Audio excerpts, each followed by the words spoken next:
Bismillahirrahmanirrahim. Alhamdulillahi alamin. Wassalatu wassalamu ala asyrafil anbiya'i wal mursalin wa ala alihi wa sahbihi ajma'in. Assalamualaikum warahmatullahi taala wabarakatuh. Apa khabar anak-anak ustazah semua? Lama dah ustazah tak jumpa. Mudah-mudahan ustazah doakan anak-anak semua sihat dan di dalam rahmat Allah selalu bersama keluarga. Baiklah anak-anak, hari ini ustazah akan sambung tajuk ustazah yang berkaitan dengan wuduk. Sebelum ini ustazah pernah mengajar 3 perkara utama di dalam wuduk, iaitu pertama perkara fardu wuduk, yang kedua perkara sunat wuduk, yang ketiga perkara makruh wuduk. Jadi hari ini ustazah akan sambung yang keempat, iaitu perkara yang membatalkan wuduk.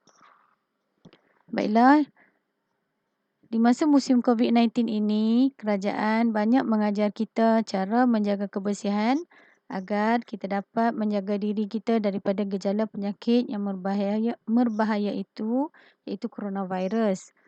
Jadi dalam Islam juga ada garis panduan yang telah ustazah ajarkan dulu, iaitu berwuduk. Berwuduk ini selain daripada untuk mengharuskan kita beribadah, ianya juga dapat menghindarkan kita daripada kekotoran ataupun penyakit. Baiklah anak-anak, kita teruskan dengan tajuk kita, iaitu perkara yang membatalkan wuduk. Berapakah perkara yang membatalkan wuduk itu anak-anak? Anak-anak boleh teka tak? Dalam buku teks pun ada, cuma hari ini ustazah bentang dan ustazah akan ajarkan kepada anak-anak semua. Baiklah, kita teruskan. Perkara yang membatalkan wuduk ini ada 5. Jadi ustazah pergi kepada bab yang pertama, iaitu keluar sesuatu daripada kubul atau dubur. Baiklah. Kubul, anak-anak tahu tak apa itu kubul atau dubur? Kubul ini iaitu kemaluan, manakala dubur iaitu tempat keluarnya najis ataupun tahi. Dalam bab ini ada 4 perkara yang boleh menyebabkan terbatalnya wuduk apabila keluarnya daripada 2 jalan, iaitu kubul dan dubur. Pertama, keluarnya air kencing. Air kencing ini sama ada keluarnya sikit ataupun banyak, secara sengaja ataupun tidak, tetap membatalkan wuduk. Yang kedua, keluarnya tahi. Keluarnya tahi ini daripada dubur kita. Maka apabila keluar sedikit ke, sama ada bentuk cecair ke, ataupun apa sekalipun, maka ia tetap dikira membatalkan wuduk. Yang ketiga, keluar darah. Keluar darah ataupun keluar lendir. Perkara ini juga boleh menyebabkan wuduk kita terbatal. Yang keempat, keluarnya angin, iaitu kentut. Semua orang pernah kentut kan? Jadi, siapa-siapa yang kentut ketika dia di dalam keadaan berwuduk, maka wuduknya akan terbatal. Jadi 4 perkara ini, iaitu kencing, berak, keluar darah atau lendir, keluar angin iaitu kentut, maka 4 perkara ini boleh menyebabkan berlakunya batalnya wuduk sekiranya kita dalam keadaan berwuduk. Kemudian yang kedua, tidur yang tidak tetap papan punggung. Seperti yang pertama, tidur mengiring. Ini seperti lelaki ini. Dia tidur dalam keadaan nyenyak sekali, dalam keadaan mengiring. Ya, apabila dia tidur dalam keadaan begini, dia tidak sedar apa yang berlaku pada dirinya. Maka sekiranya ia tidur dalam keadaan ini, kemungkinan dia kentut. Jadi apabila berlakunya sedemikian, dia dalam keadaan tidak sedar. Maka apabila tidak sedar, automatik wuduknya terbatal. Berikutnya, tidur terlentang seperti kanak-kanak ini. Kanak-kanak ini tidur sampai meleleh air liurnya. Itu menandakan dia tidur dalam keadaan begitu nyenyak sangat. Jadi tidur terlentang ini menyebabkan hilang ingatannya dan dalam keadaan ini kita dibuai mimpi menyebabkan kita tak sedar yang berlaku, tangan kita di mana ketika itu. Jadi automatik tidur sebegini boleh menyebabkan batalnya air sembahyang. Okey, seterusnya. Yang berikutnya iaitu tidur meniarap. Tidur meniarap ini juga, tengok baby ni kalau kita dalam keadaan tidur meniarap sebegini, selalunya kanak-kanak lah tidur meniarap sebegini maka dia tidak sedar apa yang berlaku. Kemungkinan dia terkentut pun dia tak sedar. Jadi tidur yang sedemikian juga dikira sebagai boleh membatalkan air sembahyang. Okey, di sebelah kiri gambar ni pula saya tunjukkan pula tidur yang tidak membatalkan wuduk, iaitu tidur di dalam keadaan duduk.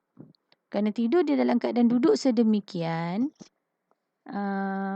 tidak akan membatalkan wuduk kerana punggung kita rapat dengan lantai dan menutup lubang dubur daripada keluarnya angin iaitu kentut. Melainkan jika kita duduk dalam keadaan punggung bergoyang ke kiri ke kanan, maka itu boleh batal lah. Tetapi kalau tetap papan punggung kita, maka tidur sedemikian ini, tidur yang macam ni, macam ini, tak bergerak-gerak, maka tidak membatalkan air sembahyang. Okey, seterusnya kita pergi pula kepada nombor 3 iaitu hilang akal dengan sebab pertama mabuk. Anak-anak pernah tengok orang mabuk tak? Okey, mabuk ini selalunya kita kaitkan dengan minum arak. Dalam Islam, minum arak ini hukumnya adalah haram kerana arak itu juga dicipta dan dibuat daripada benda yang najis.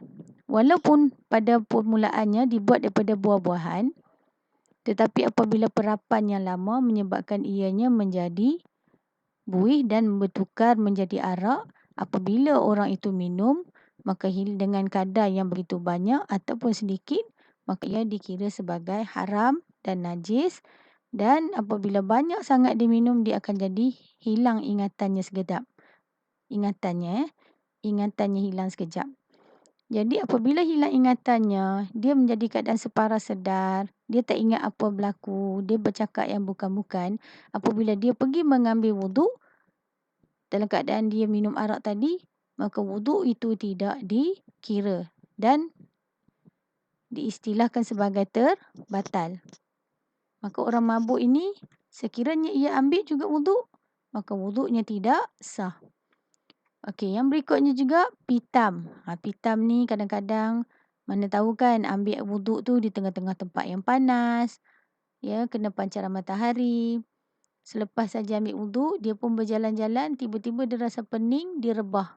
Maka dia pengsan.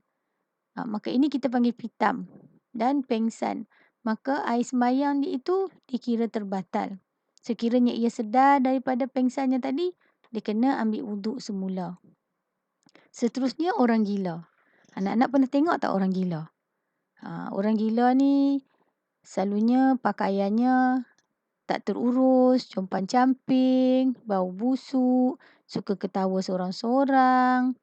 Maka orang gila ini, Allah ampunkan dosanya selama dia dalam keadaan gila.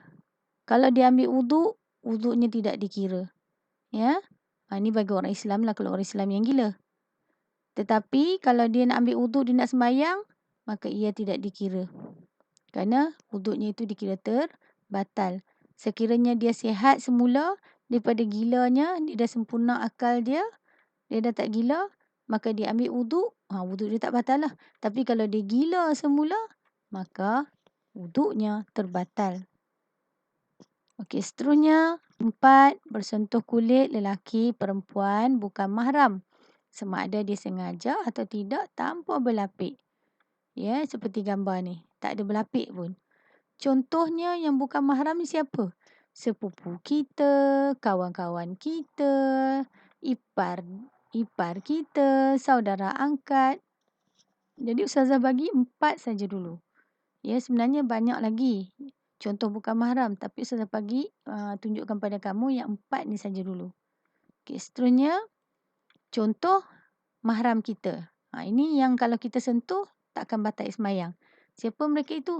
Ibu dengan ayah kita, datuk dengan nenek kita, abang kita, kakak kita, adik kita, ibu saudara dan bapa saudara kita, cucu dan cicit. Yang ini kita kalau kita sentuh, insya-Allah tak batal sembahyang. Jangan sentuh lain daripada ayah ibu. Contoh ibu ayah orang lain, datuk nenek orang lain, abang atau kakak adik orang lain. Itu memang terbatal. Tapi kalau mereka ini daripada keluarga kita, kalau kamu tersentuh, tidak batal air sembahyang. Seterusnya yang kelima, menyentuh kemaluan iaitu kubul atau dubur diri sendiri atau orang lain dengan tapak tangan atau perut jari. Ni tapak tangan ni. Contohnya, selepas kamu mandi, kamu dah ambil uduk. Lepas tu, kamu rasa gatal pada punggung kamu atau kemaluan kamu. Kamu pun menggaru. Sekiranya garu tu berlapik di atas seluar, tidak batal sembahyang. Tetapi kalau kamu sentuh terus pada kemaluan kamu tanpa berlapik, maka air wuduk kamu tadi ni terbatal. Kamu kena ambil semula wuduk kamu yang baru. Okey. Ataupun gambar yang kedua ni, contohnya ibu kamu minta kamu basuh berak adik. Sedangkan kamu dalam keadaan berwuduk. Jadi, kamu pun teruslah tolong ibu kamu. Bila kamu basuh berak adik, tapak tangan kamu menyentuh dubur adik kamu tanpa berlapik, maka wuduk kamu tadi ni batal. Tapi kalau kita tengok dalam gambar ni, orang ini dia cuci berak baby menggunakan tisu. Jadi tangannya tidak menyentuh terus pada kulit baby tu. Sebab dia pakai tisu. Maka cucian ini tidak membatalkan air sembahyang. Kecuali kalau tangan dia tadi tidak ada lapik dengan tisu terus pegang dubur baby, maka wuduknya itu terbatal. Okey. Okey, itu saja. Tajuk ustazah tadi daripada yang pertama tadi iaitu berkenaan dengan perkara membatalkan wuduk. Daripada awal tadi iaitu yang pertama, keluar sesuatu dari atau dubur. Yang kedua, tidur yang tidak tetap papan punggung. Yang ketiga, hilang akal dengan sebab mabuk, pitam, gila. Yang keempat, bersentuh kulit lelaki perempuan bukan mahram sama ada sengaja atau tidak tanpa berlapik. Dan yang terakhir, yang kelima, menyentuh kemaluan iaitu kubul atau dubur diri sendiri atau orang lain dengan tapak tangan atau perut jari tanpa berlapik. Maka semua ini boleh menyebabkan berlakunya perkara membatalkan wuduk. Baiklah, sebelum mengakhiri pelajaran ustazah pada hari ini berkenaan dengan perkara yang membatalkan wuduk, ustazah doakan semoga anak-anak faham dengan apa yang telah ustazah ajarkan, yang ustazah sampaikan. Dan untuk soalan berikutnya nanti, ustazah akan bagikan soalan untuk anak-anak jawab. Cuma hari ini kamu cuma perlu faham apa yang ustazah sampaikan, menerusi slide PowerPoint ustazah bagi ni.